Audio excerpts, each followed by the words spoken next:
Hello and good afternoon. Ito po ang mga mommies ng last night's event. So, ang ating unang katanungan po para sa inyo ay ano po ang inyong masasabi sa experience ko kahapon sa ating AstroTourism? Ay, sino sa inyo po pwede magsagot? Pero lahat sasagot. Yung nanalo sa loto, go! Kami! As homeschoolers, I think this is a wonderful experience in a way because it's a holistic experience for kids. Ano ba yun? Sinimula ng English? Record na nila ba yan?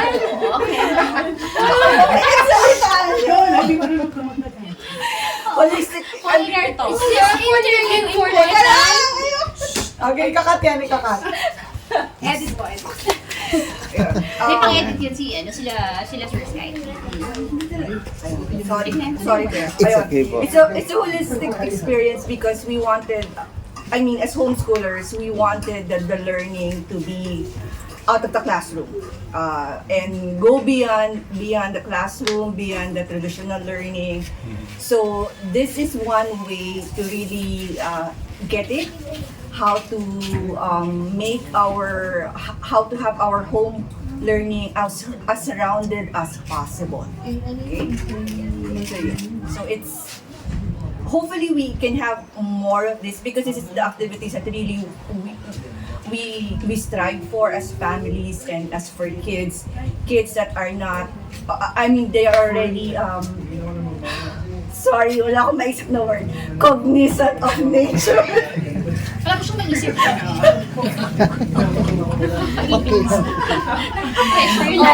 So yun mo.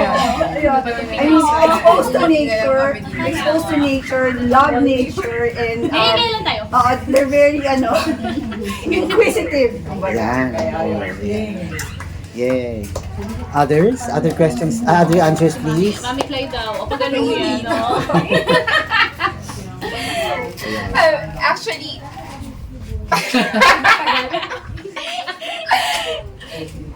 this kind of activities really revolutionized the entire homeschooling process because we're not just boxed to the curriculum. We really go beyond and above of what is really expected to the homeschoolers. So yesterday's activity was totally different, and it's really will be etched in our memories forever as moms.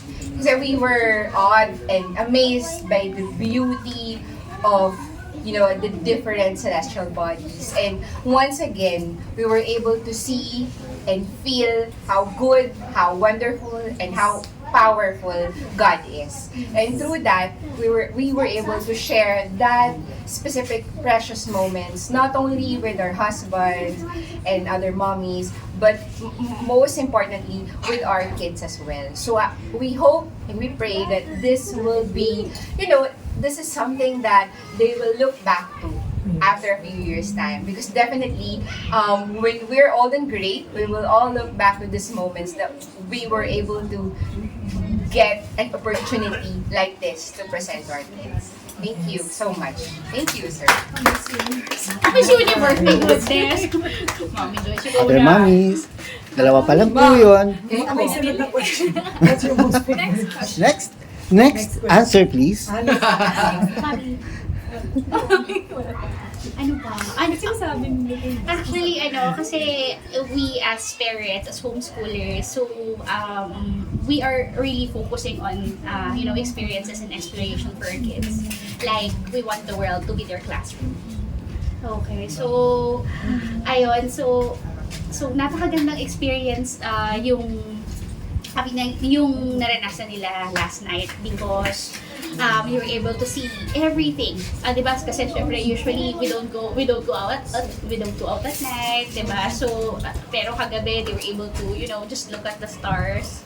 And yun nga sabi nga ni Mami Clay, how wonderful God's creations are, diba? So, and aside from that, we asked them what is their favorite part of this experience. It was, of course, it's just, they say, simply just looking above and look at the stars. Ayan. And then also, of course, the bonfire, diba? They were able to cook their own own marshmallows, di ba? It's so, alam mo yun, parang ang simple lang, but it made a big difference to their to their as a person, di ba? So ayun, ang ganda lang, sobrang ganda talaga ng experience, and we will make sure that this won't be the last that they will do it together. Thank you. Thank you. Ma'am? Kala ko different question. Yeah, in addition to what they said, so first of all, we're very grateful to AstroTourism Philippines for sharing your passion and love for observation. So, we really felt your passion, and it was a wonderful experience, to stop, pay attention to these details. My most favorite part was that observing the sunset. Like, I think I didn't really had a chance to really stop and then observe the sunset that way. Like, I love the prompts that you gave us. Like, you have to notice this one, the green. What's that? The green, Yeah, the green glare. green Yes. glare. And then, It's so while I nice. was observing, I was really grateful. Like, God, thank you for letting us experience this kind of experience. So thanks to these people who are really passionate in sharing their love for nature and, extending it to us and our children. So thank you so much. And special thanks, of course, to Mami Aya for organizing this trip. So it's our first, I think it's our first overnight experience, Yes, no? So, as a cluster. Yeah, as a cluster. So yeah, it will really be forever in their memories. Yes. So thank you. Yay! Isa na lang. Yes, ma'am. Thank you po. Yeah, it's a great experience for everyone, and doing it together that makes it more meaningful. And thank you so much for the guidance, for plotting the schedule as well. And I hope other people will experience it. Yes. And more activities like this. Yes, definitely. And Sir Sky, we want to personally thank you for all your passion and your efforts, Sir Edge. Sir Edge too, for letting us experience this once in a lifetime, memory that we can that we shared with our kids. So maraming salamat po. Yes. We hope na mas marami pa po kayong mabigyan ng opportunity na not just the homeschooling families, but the normal kids, the normal family, the usual families that we have, not just those na kaya, diba? But sana po ma-extend nyo din po siya dun sa mga tao na there is no capacity to, no capacity to experience this one in life, this activity. So thank you very much po. Thank you, Thank you. Thank you Very much. Okay. And second question. Meron kami second question. Meron po. Ay, Yan. Yun na yung namin pamalakasan sa Aside from the whole activities kahapon, what if sa 2025, ATP or AstroTourism Philippines will raise its own facility, modern facilities. yes. So imagine yun na po yung modern and everything. So everything is in there. So ano po yung kumbaga masasabi niyo What are your thoughts on anong us coming up with as coming our own future projects? city? Yeah. So we're actually planning to have our own na yung sarili na. Kasi dito we're partnered with with the beach campsite ganyan. Pero so we're looking forward sa 2025 in having our own site na talaga headquarters. Everything is in there. You got the observatory, you get yung ganitong amenities plus so much more. Yung mga halimbawa yung mga stores, drug stores, mga Kompleto po yan. lahat mo po siya On model. ganyan. So you have the cafe, Tapos, we have the Wow. we have this may sariling campsite na may cabins, may sariling villas. May Siguro, aircon. More than yes. Lahat po Siguro, siya. I think location-wise, di ba? So, sana, siya, accessible. So, sa gitna, from between north and south, di ba? Yeah. Para at least, alam mo yun, mas madali siyang mapuntahan, Yeah. mas maraming maka-experience, gano'n. Ano pa? Actually, bang tulag po yun. Ay, okay. Yung North first and south. north and south. So we are going to finish first the south. Kasi Ay, mga taga-south tayo. Ikaw lagi na nasa So, pero hindi naman kalayuan. We don't want also yung masyadong malayo. At least mga 3 hours the maximum. Hindi masyado. Yun. So yun. imagine modern siya. So baka you might have personal requests that we might include in our engineering and architecture. Yeah. So baka, this is the time na You can share your inputs so we can consider them before we proceed with the project. Ganyan po. Still catching. Ako personally kasi, I believe that almost all of us, when we were kids, we once dreamed of, just looking at the stars, diba? We are this little observant kids, diba? Oh, we always look up. Diba? There were moments and times na talagang the sky is so clear and we can see everything clearly, but gone are the days na ganun eh. So, I think it would be best if there's a space wherein, like what we did last night, wherein, the kids can just lie down on the floor and then the entire space might be covered but can be transparent so that everyone can see it in a very comfortable position so that no one will be, hesitant to do it at first. Kasi I think it's about time to that we regain, the how kids were like during those days, diba? Yeah. Those kids who stop and observe and who likes everything about nature, who really take it the time to, just look at the wonderful things because that's where our future lies, right? So, I think the development of science, specifically in, astronomy, is not dead yet. And I think this is the best time to revive it since the parents have this openness to try out things with their kids. They have the power to take their kids everywhere and anywhere regardless of their position in the economy. So it's really about the parents' effort and the effort of people who are passionate about the topic, which is user and friends. So combine them together. I will think this will be one, if not the best, of the future events that everyone will look forward to going. Thank you. And next? Sa akin siguro, addition lang. Maybe books? Yes. We will have actually a library of astronomy book. Yes. Very cool. Pati photo exhibit also will be. Photo exhibits ganyan. And of course, we have the very first double observatory. Sige lang po. So, dalawa siya. Isa kami. Parang Pwede ka mag-observatory. So, ganun po yung city. So, parang one small city siya na for May workshop para sa, we will teach the youth how to build their own telescopes. Ay, nice. Yeah, that's good because it's hands-on. Tapos meron din Hands-on po talaga. tayo ng church. So, for example, you're camping, di ba? Mabuti mo yung weekends, you want to go to church, then we have a church exclusively for Super nice. So we have also mini-mart, mini stations. So this will be next year, 2025. Yes. So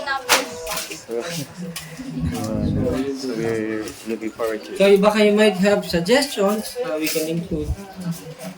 Ayun. Tsaka hindi siya mahal. Ano lang ang regular. Oh yeah, I think Yes. that's Regular also price. Another Sana, concern for the, yeah, for the hopefully parents. will be the market. I mean, Yeah. not the That's- super, I think for with the architecture, the plans, the experience of planetarium and then the observatory, that's a good. But I It's really think, promising. yeah, but I think one thing that makes it's very unique is the experiential that no one did of just observing. yeah. Very simple. That's Yes. just it. Yes. Observing the stars, being together with with their peers, with their classmates, with their families. Yes. I think that's what makes it different. Exactly. Yeah. That intimate activity makes the difference.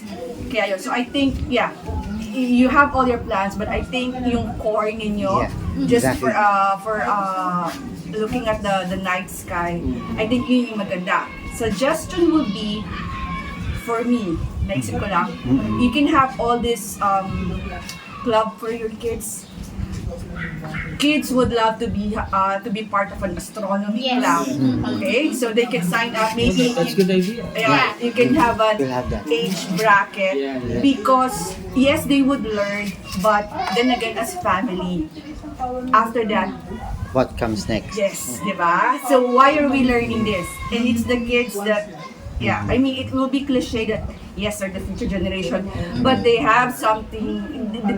It's with them that they can do something about, diba? Yes, Yeah, exactly. and something that is continuous, Mhm. di ba? Yeah. Oh, that's a good idea, di ba? Para, Because pati yung mga kids, continuous in learning. they'll see the importance of why are they learning astronomy? What's it for them, di ba? Yeah, because of all the experience that what we have, I think the most then is how the personal relationship, the families, sa inyo po with us.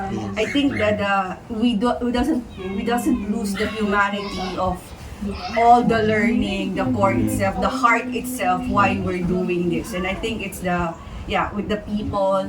Amongst themselves, the relationship that they built, the relationship with nature, relationship with the heavenly body, relationship with God, and Yeah. I think that's the main The main thing. whys. Right. The secret ingredient to it. Yeah. Yeah. Yes. There you go. Anything else po? Before we end the... I Yeah. think they love also yung exhibit, like showing them Yes. real Yes, things, the- like the one you showed the them, and then tactile, they yes. can touch, Yeah. something that they can touch, they can observe, they can smell, they can feel. Yes, because so, mga those things, yeah. Yes, Ito, yan. kasi It's exciting. pag hands-on talaga, it will Yeah, instill hands-on. in their minds eh. Yes. Iba pa rin ang hands-on. Oh, yan That's talaga. that's where the learning retains kasi. Right. If you have a lot of And then- samples, books, and yeah. ganun. Like yesterday, they were able to even learn how to touch the focuser, yung sa knob. Pag nakikita na lang, pag malabo, sinalo mismo mahawak dun sa focus yung knob eh. Saka yun siguro, sir, yung another, though, we're not, Yeah. yung mga parang keeping, no? That's what we do kasi as homeschoolers. And so whatever they learn, they put it into writing or drawing or journal. Yes, Yeah, that's- so maybe you can also do that to extend their Highlight. learning. Right. Yeah, like it also gives them opportunity like to really pay attention and observe and then put that into, to keep it, to make a journal out of the Yeah. experience. But we'll do that at home then to extend the Ay, learning. yes, But actually. you can also do that siguro sa plans. Oo, maganda yun. That's good. Like yung the previous homeschoolers. Two good ideas na ha, yung... Yeah. yung Yeah. there will be advisors na. Magaling marketing mo. Okay, sige. I'll give you your Marketing. consultation. She's into marketing. Ay, yun. Yung pala, meron na. Thank you. Thank you. Thank you so much. Thank you very much. And you were really prepared. Yeah, parang kami kasi na parang you will call us, okay, game na parang you were really prepared and then passionate. Okay, ito yung mga gagawin natin. Kala kasi namin parang, okay, we titingin. Kala mga kids gano'n titingin and then, Tas wala and then, na mayroon talaga. pala, marami pa palang pwede. Marami po. Kasi those, yung mga observing ko, they tried it. Di ba yung mga nakikita natin, mga free, sa mga malls. Pre-public viewing. Yes, Pero public ganun lang viewing. siya eh. But this one, we get to observe that one. Tapos yung nakahiga talaga sila, di ba na, yun nga po. just open your eyes, look up, talk to your friends. Di ba parang Ganyan ibang lang, experience oo. yun for them. And then they were able to See see the the pictures. yes, Picture they saw Kaya several ang mamali, meters. pag may sarili na tayong facility, Yeah. pati yung mga yung water activities, kasama na sa package. Basta mag super mga. Ay, hindi po. Baka naman din Actually, namin makapon. Ano pala yung market? Baka na 20k yan per ano. Hindi ba may price na po kami? Oo.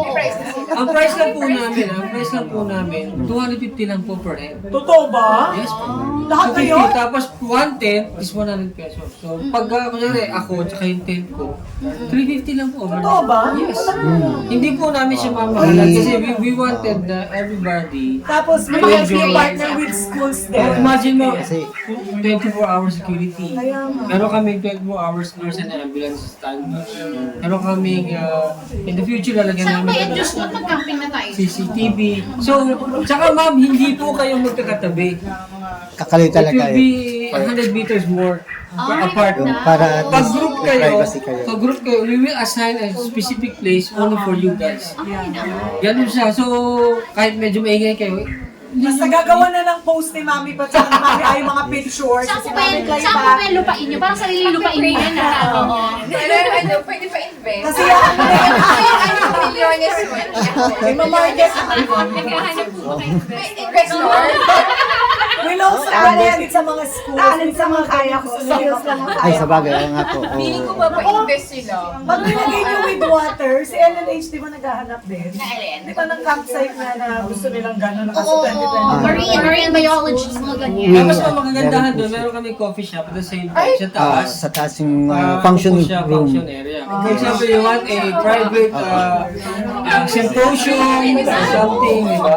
Tapos sa baba, combination po ng 3 brand namin yun. Yung cafe, yung coffee and milk teas. Wow. Tapos yung, siyempre, yung sa mga medyo sing oldies, mga Grabe siya. vegetables and food. Para everybody can eat, di ba? Para And number everything is 3, organic. with the Pinoy delicacies. I forgot, the Japanese pala meron din. Ah, meron. So, a little bit of every Meron pa combination rin po. para hindi... Marami naman palang business kaya kaya bumili ng telescope. Hindi, tsaka ma'am, saka ma'am, hindi na kailangan magdala ng food. Hindi na pagbabawal na magdala ng food. Just in case na super rush na kayo. Sobrang pa. Wala na, pupunta na kayo doon. Or you can order via app. Mga Italia. Order kayo sa via app namin, tapos i-arrange na. Dadali na lang yung pagkain sa Ano site. pa mong improvement ang Yeah. kailangan? Kasi Ay, ganun siya. Doon yung mga trees, diba? Parang nakapag-nature.